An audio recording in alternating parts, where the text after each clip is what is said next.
जी मुस्कुराती हुई बुआ के गोद में बैठ और भगवान का स्मरण कर रहे हैं और आग लग गई।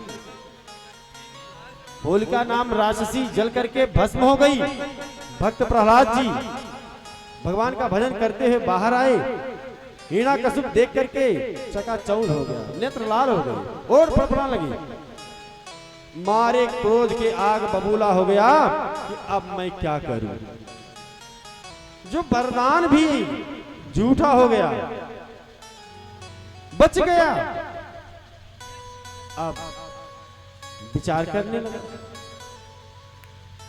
भक्त प्रहलाद जी भगवान का भजन किए हैं लेकिन भगवान को देखे नहीं कि भगवान को देखे।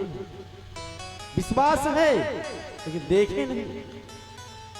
हिरण्याकश्यप पहुंचता है भक्त प्रहलाद के पास और खड़ग से तलवार को निकालता है, कहता है बताओ तुम्हारे भगवान कहां कहां हैं? तुम्हारे भगवान कहां कहां हैं बताओ।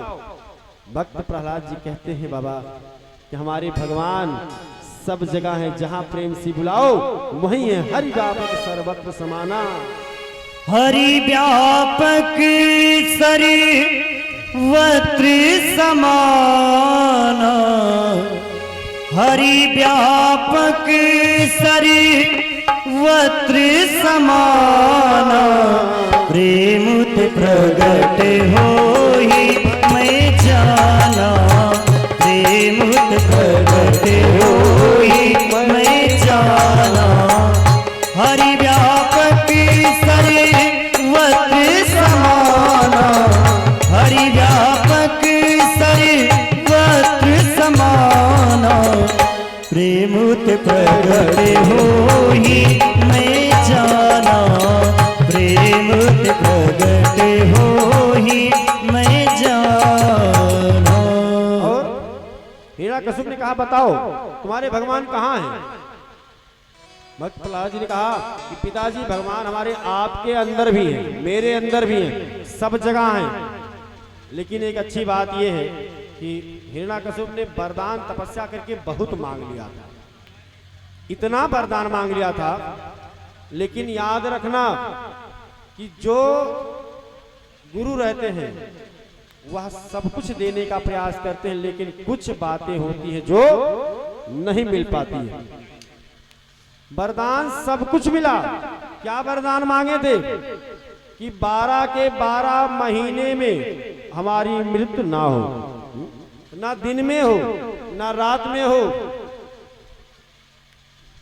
और ना दिन में हो ना रात में हो, ना अस्त्र से हो ना शस्त्र से हो, ना घर के बाहर हो ना घर के अंदर हो। मतलब सब कुछ मांगने का प्रयास किया, सब कुछ मांग भी लिए। क्यों कि वरदान मिला था, तपस्या किए थे तो वरदान मिला। लेकिन उनके अनुरूप भगवान को भी अवतार लेना पड़ा। किसके कारण? भक्त प्रहलाद की भक्ति को देख करके, भक्त प्रहलाद की कठोर भक्ति को देख करके उन्हें अवतार लेना पड़ा बाबा। और अब खड़ग से तलवार लेकर के ही प्रहार कर रहे हैं हिरण्याकश्यप जी। प्रहलाद जी से कहते बताओ इस खंभे में है भगवान? भक्त प्रहलाद कहते हाँ पिताजी इस खंभे में भी भगवान है। आप जैसे तलवार निकाले और खंभे में प्रहार किए, खंभा फाड़ करके नरसिंह भगवान अवतार लिए। बोलिए नरसिंह भगवान की। नरसिंह भगवान अवतार लिए। ना नर है और ना जानवर है और ना अस्त्र ना शस्त्र, सब कुछ बनी बनाई रचना है।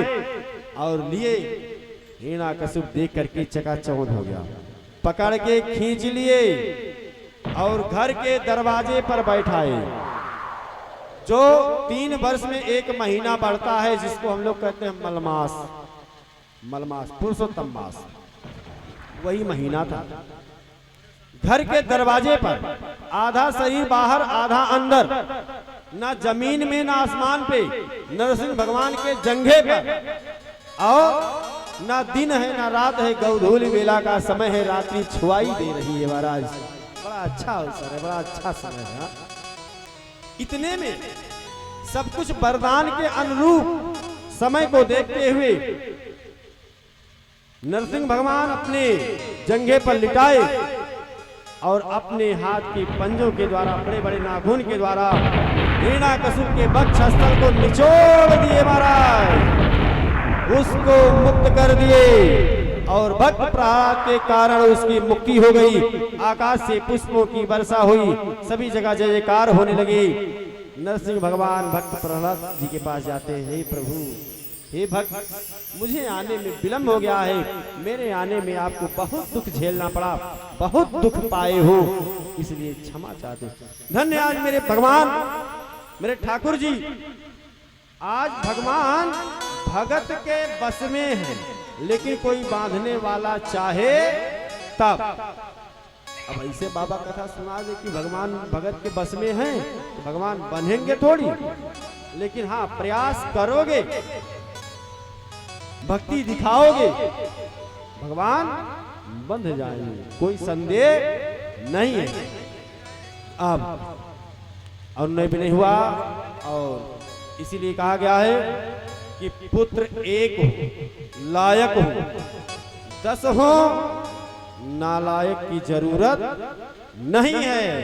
एक हो, लायक हो, तो अपना इस लोक को भी बनाए और परलोक को भी संवार दे, माई बाप की सेवा करे, संतों की सेवा करे।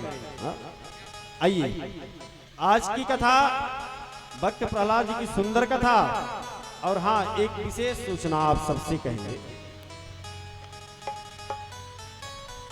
कल